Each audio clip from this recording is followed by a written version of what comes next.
When I was 23, I suffered from the worst nightmares. I would wake up in the middle of the night drenched in a cold sweat, the room spinning while faint pale light seeped into my bedroom, the grip of uneasiness grasping tightly, as I gradually caught myself from the sensation of free falling.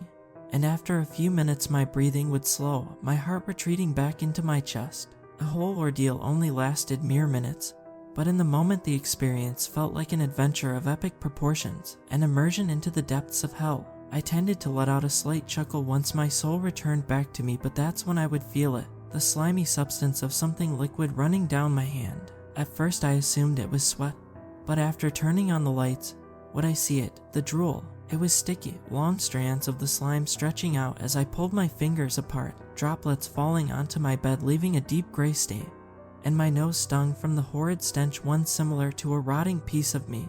That first night I tried brushing the bizarre occurrence to the side, rationalizing the event to nothing more than my mind playing tricks on me, just simply remembering the night wrong. But when it happened the next night, my stomach sank, leaving me feeling as if I had swallowed my own tongue. I did my best to explain it away, telling myself that it was a part of my nightmare, perhaps sleep paralysis, the thin thread of reality being blurred by the dream world. All that had shattered after about a week of the same thing happening, and I had soon realized it was occurring at the same hour, 3:33 a.m. It eventually got to the point that I didn't want to sleep, afraid of waking up to that disgusting wet substance. Even worse were the bits and pieces I could remember from the recurring nightmare, and glimpses of two large darkened eyes staring at me, eyes that seemed to menacingly call out my name, the mental sound muffled. I began to change my sleep schedule, staying awake as long as possible, making sure to pass that abysmal hour of 3:33 to then collapse into bed around 4. This surprisingly enough worked. Well, not completely. I was left tired in the mornings. My boss threatened my job due to my lack of performance, sending me home to get some rest. I know it was supposed to be a punishment, but I gleefully took the reprimand and headed home enthralled with the premise of sleep. For the first time in weeks, I was able to get more than 10 hours of rest, making sure to set my alarm for 2:30 a.m. Even though nothing ever happened to me while I was awake, I would still feel the odd sensation of being watched, and for that hour I kept my bedroom door shut, while remaining in bed with the lights on like some scared child. My family could see how tired I was, fatigue melting off my face, my skin more sickly than usual. The dark puffy bags that weighed under my eyes concerned my mother. It had been some time since I moved out of my parents' house, living alone in the inner city for the last 2 years, and not a week would go by without my mom calling to check up on me. Once she noticed that I was no longer taking her calls, she made the 2-hour drive to visit.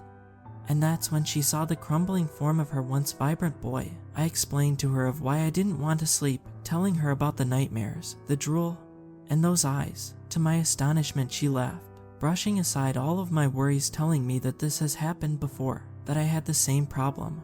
When I was a boy, no more than 3 years old, that I complained about a night visitor. She told me it was because of our family dog Muggles, that he would sleep in my room panting all night as I slept, occasionally licking my hand. She told me that it was quite traumatizing to me for whatever reason, because I complained about those same dreams for the next few years. I asked her why couldn't I remember any of it, or better, why couldn't I remember Muggles? She didn't have a good answer, only telling me eventually I grew out of it, that the only other time I had a similar issue was when I was 13. She remembered on one of those nights I was so terrified that I slept in their room next to their bed for a week. I was left confounded of how none this rang a bell, my mind clouded with a haze of uncertainty. But a bit of relief surged through me, understanding that apparently this had happened before, meaning it will come to an end. My mother could see that gleam of reassurance sparkle in my eye, and she smiled, caressing my cheek with her hand, sending a wave of warmth down my body. She left shortly after that, telling me to remember it wasn't real, that Muggles never would have hurt me. I felt comforted, but didn't take any chances, and I stayed awake until 4 a.m., promptly falling into a deep sleep. For the next few days I spent time writing down any memories I could remember from my childhood, trying to recall any moments that would have been traumatizing. I read online that sometimes our minds block out negative experiences, something about denial or coping. It was psychological mumbo jumbo, but I guess there was some merit to it. I called my older sister and asked her about Muggles, asked what type of dog was he, or was it a she? My sister didn't tell me much. She was already in her late teens, when I was 3, so she didn't pay much attention to my existence. I was what you called a surprise to my parents when I was born, and in my mind I could just picture the expressions on both of their faces when finding out I was expected, them being already in their late 40s. My father didn't hide his disappointment when it came to me. He didn't mistreat me or anything like that. It was more of his lack of enthusiasm when it came to anything I did. Winning the spelling bee in 3rd grade wasn't much of a big deal since both my sister and older brother had done the same, so I guess by the time it got to me he was a bit jaded. Sometimes I would catch him just looking at me with a stare of indifference, almost of intrigue, as if something was going to pop out of me at any moment. I tried talking to him, but all he ever gave me was the typical, "Sure, I'm proud of you, son" kind of responses. Like I said, he wasn't mean or abusive, just distant, a floundering spirit that watched me grow from afar, while my mother did the nurturing. After a few weeks I grew tired. Dark rings festered under my eyes. The gravity of merely keeping my eyes open felt as if each lid was holding up the earth itself.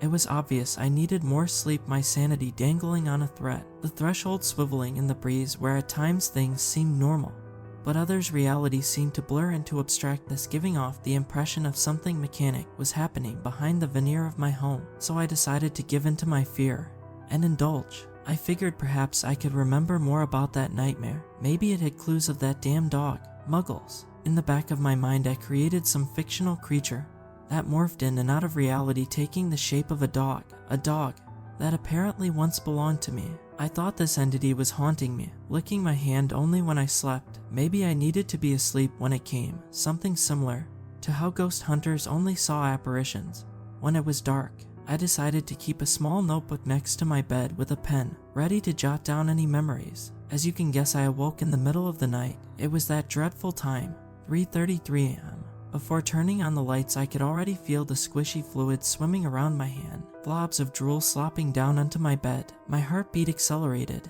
and I could feel tears form on the edges of my eyes. I anticipated this, but in my inner thoughts I was hopeful that just maybe it was over, that this curse had passed, and I would awake to the sun slipping into my room, bathing me in certainty. Reality hit hard, and I knew there was no escape, no easy way out other than trying to solve what was happening to me. And that's when I remembered the notebook. But more prolific, I remembered the dream. It was still fresh on my mind, and I quickly reached over to my nightstand, writing down every detail I could still remember. Large dark eyes, reflective black skin, it climbs. It's funny how the memory of a dream can fade so quickly. It's like mist that dissipates when trying to grab a piece of its softness. There was one last thing I wrote down before forgetting, something I felt was important, and that was the sound it made. It would hum. I quit my job shortly after that night. I needed to get away. But to where was the real question. This curse was following me. I figured no location would be safe, though there was only one place that I could think of when it came to shelter, and that was home. I knew my parents wouldn't have liked it. Well, at least my dad. My mom, on the other hand, would be through the roof with glee. But I decided to move back home for the time being until figuring out what was wrong with me, or at least until this episode of madness passed. To my bewilderment, both my parents welcomed me with open arms, and to be honest, I was put off by my father's demeanor. He was acting too nice, like someone that says all the right things during small talk. I took my old room. Nirvana posters still hung on the wall, while the cheap glow-in-the-dark sticker stars that I stuck on my ceiling years ago remained in orbit. It was all how I remembered. I explained to my mother that I just needed rest, that the night terrors were overwhelming. She hushed me before I could completely finish what I was saying, hugging me. I felt so loved that first day, and I questioned why I had ever left home in the first place. I suppose we all leave. That's what baby birds do, fly away and start the cycle of life all over. But what if that cycle is hindered by a darkness, some force that brings you back to the best? I know I was being too philosophical about the whole thing. It was dreams. But then again, what was that substance? That first night I was hesitant to fall asleep. I stayed awake till practically the hour, but then gradually slipped into sleep without realizing it. I awoke to the smell of bacon sizzling. I had slept without any interruptions, no slime or headaches, but more delightful, I felt rested. I headed downstairs, where my mother was preparing breakfast, and I was elated to tell her about my night, that I had finally gotten some sleep.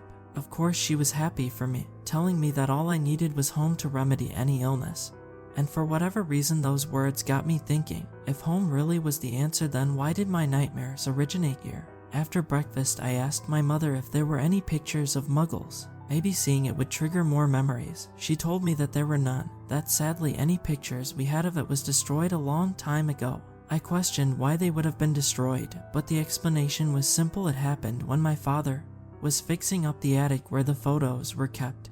He accidentally spilled paint thinner on the boxes that housed them, ruining them completely. In the moment, I felt like telling my mother how convenient that was, but stopped myself. Instead, I asked another question on something I picked up on my mother saying. She had called the dog Muggles. Did she not remember if it was a male or female? This question actually caused her to pause for a moment, digesting it thoroughly, as I could see her eyes draw upwards with deep thought. She then laughed and said that she couldn't remember, that obviously it was one or the other. The second night was much like the first, though this time I was more confident at getting sleep, so I went to bed early. I didn't remember dreaming, just waking up once again to sizzling bacon. This went on for about a week. Nothing eventful happened. My father still pretended to be happy with my visit. Then a strange epiphany hit me like a bag of bricks. The nightmare of that entity seemed to be gradually vanishing. I had to keep reading my notes of what I saw. Large dark eyes, reflective black skin, it climbs. This was the only way for me not to forget. It was as if someone was pulling the dreams right out of my head. And even though I felt rested, I still felt disturbed, but in a different way. With my life now returned to normal, I decided to head back into the city, telling my folks I was leaving, but right before doing so I went to talk to my father, alone. He was still masquerading around as this jovial parent. The facade made my stomach turn. I ignored his smiles and asked him about the dog. He stumbled over his words, almost surprised that I would bring that up with him. He told me that I loved that dog, that it had a habit of licking my hand while I slept. I nodded along, listening intently, and that's when I noticed something about my father. There was something in his mouth, and I only saw it for a split second, but it looked like a finger, a black one. I closed my eyes tightly, trying to wash away the delusion, but something was not right. I could feel it in the pit of my gut. The way he kept talking without saying anything, just jibber jabber, mindless dribble. I kept staring at his mouth. There was something in there. I was sure of it, but after a while, I think my father noticed my intense stare, and he began looking away while talking. Maybe I was going insane. Perhaps I had permanent brain damage from this ongoing sleep dilemma. Right before leaving our conversation, I asked him if he remembered what type of dog was Muggles. His eyes widened, and he remained quiet for several seconds. A type of guilt ran off of his face, and for a moment I saw his lip quiver from unease. I then knew there's something going on, and whatever it was, I couldn't trust my father. He told me he couldn't remember, and I left it at that.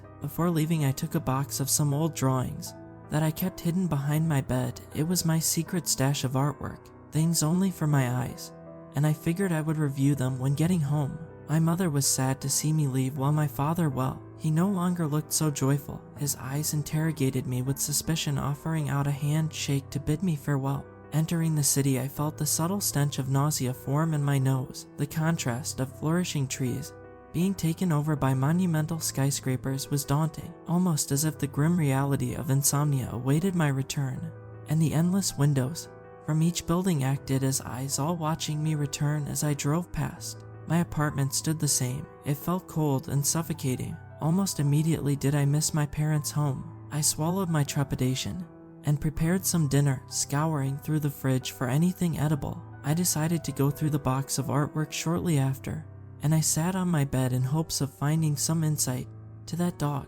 Nostalgia washed over me with each drawing, somewhere of me and my family standing in front of our home with a cartoonish sun blazing above. As I put aside each drawing, I saw the bright, vibrant colors slowly shift into darker tones, the sun no longer yellow but a dark red, the trees withering, and I sat confounded, not remembering any of these morbid drawings. Finally, after forcing myself to continue looking through the box, did I find what I was looking for. I believe I found Muggles. It was a drawing of me asleep in bed while this blob of darkness lingered at my hand. It looked nothing like a dog, or even an animal for that matter. I turned to the next drawing, it being similar, a vague doodle of black lines sitting next to my bed. As I slept, sometimes that black thing would be on the wall, or even above my bed. There must have been several drawings depicting this creature, and I knew this entity was never my dog. The last one was the most vivid, the sight running chills down my spine. It was a close-up of its face, the face that I have been dreaming of. I don't know how long I stared at the drawing, but the sun was out when I first began rifling through the box, and before I knew it, darkness had wrapped itself around my walls. I kept having flashes while looking at the drawings, memories somehow flooding back in, me awakening to that thing licking my hand, and my father screaming. It was like an endless loop, 3 memories flickering over and over, licking, screaming, and eyes, licking, screaming, and eyes, licking, screaming, and eyes. What the hell was happening to me? I threw the drawing to the floor, and I got up from bed running to the bathroom to vomit. The drawing was of a face, but it wasn't of my father or a dog, but some creature. And I used the word creature half-heartedly because this thing was something else. In my childish hand, I drew the figure with 2 large, glistening eyes, an oval-shaped head. But the thing that haunted my attention the most were its teeth. They weren't actually teeth, but mandibles protruding from its face, mandibles that looked similar to that finger I saw in my father's mouth. I lost myself in deep thought, pondering as to why I couldn't remember any of it. Why in my lost memory was my father screaming? I went over to my couch and sat for a few hours while drinking a beer, trying to make sense of the whole thing. Glimpses of those abysmal eyes staring at me from every dark corner. I needed to get rid of the drawing. I wanted to burn it, but I decided tossing it out the window was the better option. I turned on all the lights to my apartment, making sure any shadow that danced in my periphery faded, only leaving a space of certitude. I kept drinking. I ran through a 12-pack without a blink, pounding one right after the other. Eventually, I fell asleep on the couch, my head leaned to the side, spilling all of the built-up saliva onto my shirt. I'm pretty sure I was quite a sight, and while my body lay limp in the real world, I dreamt of my father in the realm of slumber. I didn't know if it was a dream or maybe a memory. It was of me in bed, halfway asleep, as my father stepped into my room. The light from the hallway overcast his face, blurring out any facial features. He stood at the doorway just watching me sleep, making a weird humming noise, while his head violently trembled. I couldn't move, but a sense of dread erupted in me, and I could practically feel my chest cave into my stomach. I wanted to call out to him, ask him what he was doing, but I remained terrified, frozen, unable to even mutter a word. That's when I heard a whimper of what sounded like a dog. Soon I felt something aggressively grabbing my hand, redirecting my gaze to the side of the bed. And that's when I realized, in the dream I wasn't a child, but my adult self. I then heard the sound of little feet scuttering on the wall, as if something was climbing. And then I woke up. It was still dark out. I was trying to catch my balance, as the alcohol still coursed through my body. And as my vision adjusted to reality, I noticed all the lights to my apartment were off. I was thrown into pitch darkness. Then that sound of scuttering little feet echoed throughout my living room, it causing me to jump to my feet. I looked around but saw nothing, my eyes trying to make sense of the sound. I reached over and turned on the small lamp that sat on a corner table. The shadows that menacingly paraded around in my periphery faded. Then those small tapping sounds bellowed out once again, but only this time I could hear it was coming from around the couch. I slowly crept closer, outstretching my neck to get a peek of what the noise was, my head still swirling from the booze. I gulped heavy, holding my breath, thinking some nightmarish beast would be staring up at me, but I saw nothing, just an empty floor. By this point I felt as if I was losing my marbles. The nightmares and the bizarre wet hand was too much to handle.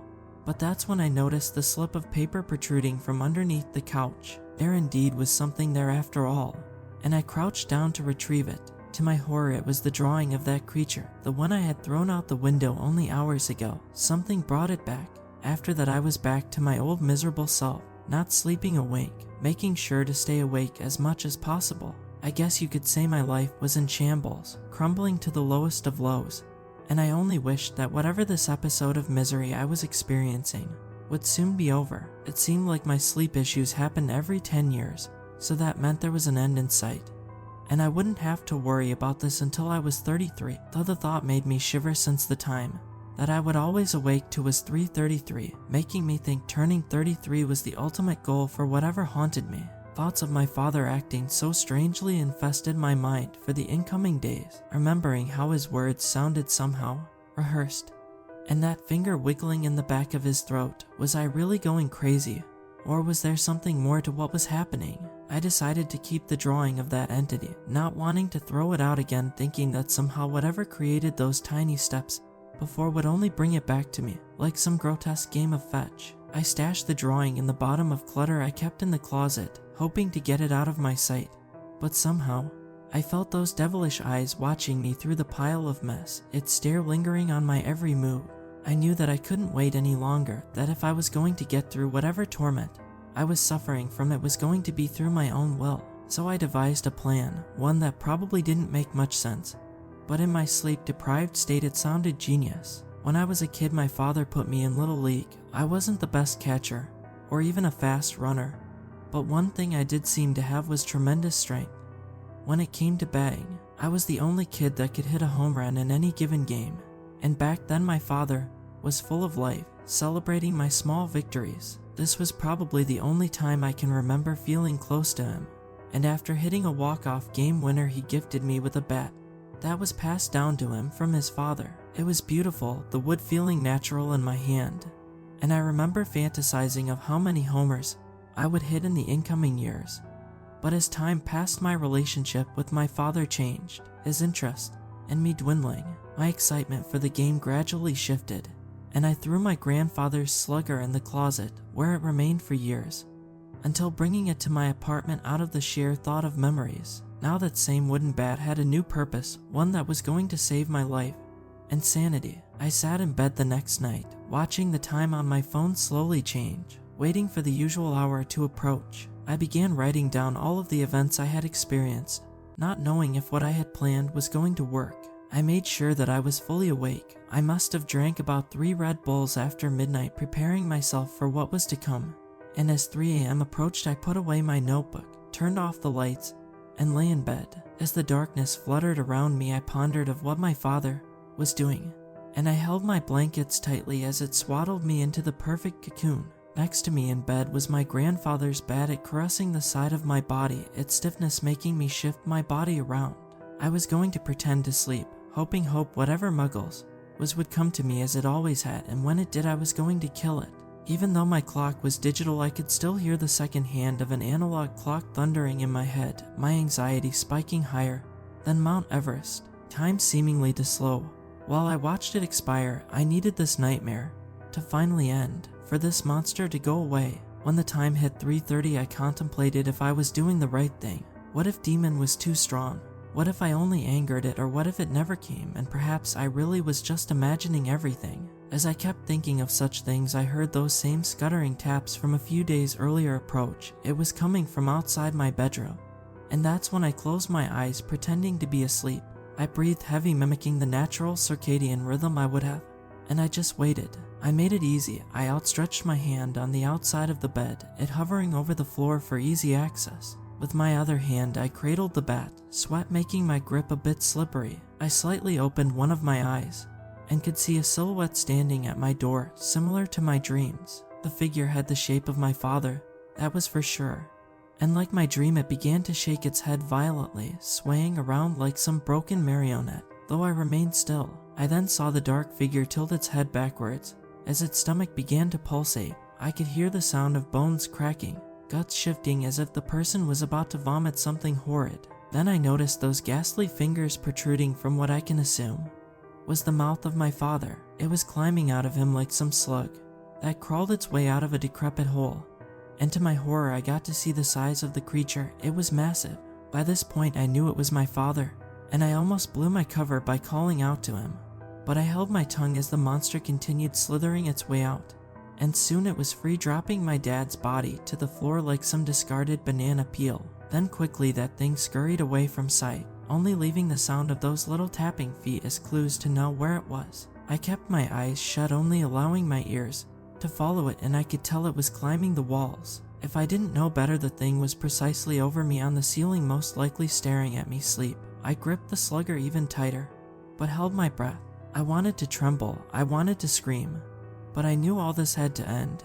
And soon I felt the creature licking my hand. During games, when it was my turn to bat, I would get extremely nervous, to the point of me leaving the park, but my father would stop me, doing his best to calm my nerves. He told me to ignore the noise, to isolate it out, and the best way to do so was to slowly count to 3, but to do it in my head. My father's words rang through as the beast kept licking my hand. I slightly cracked open my eyes and peered through the darkness. There it was, Muggles in all its glory. There was the black glistening eyes with an oval-shaped head, but even more terrifying was its oversized mandibles. It was clear the thing was gnawing at my hand, and I mentally prepared myself for what was to come, then counted to 3. The next few minutes zipped by like a blur. I couldn't tell you exactly what happened. All I remember is swinging and hearing the sound of glass shattering, crack, then whimpering, the whimpers of what sounded like a dog.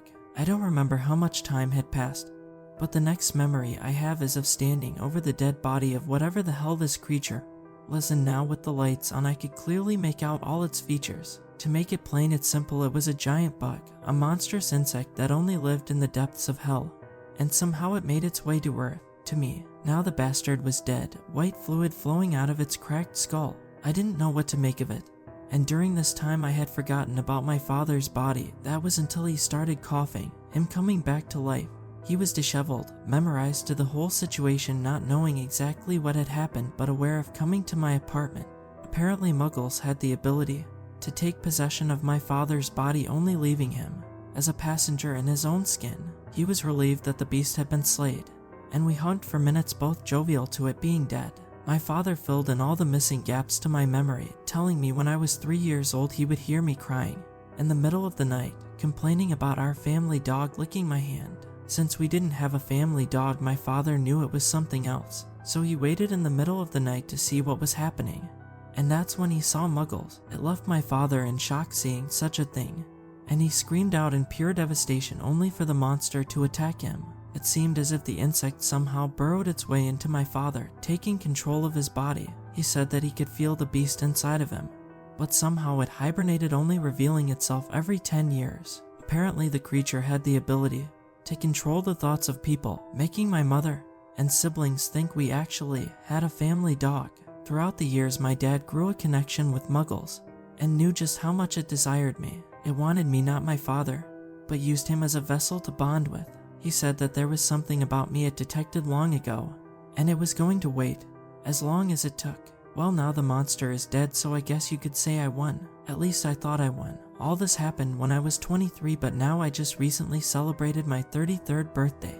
The nightmares haven't come back, but I feel that something is off, as if I can hear a voice, maybe voices. I always remember my father's words of ignoring the noise, and I count to 3, but even then the words only get louder. I don't know exactly what is happening to me, but the other day I felt a tickling sensation in the back of my throat, and I ran to the bathroom to stare at myself in the mirror. I saw something that looked wickedly familiar. I saw fingers in the back of my mouth.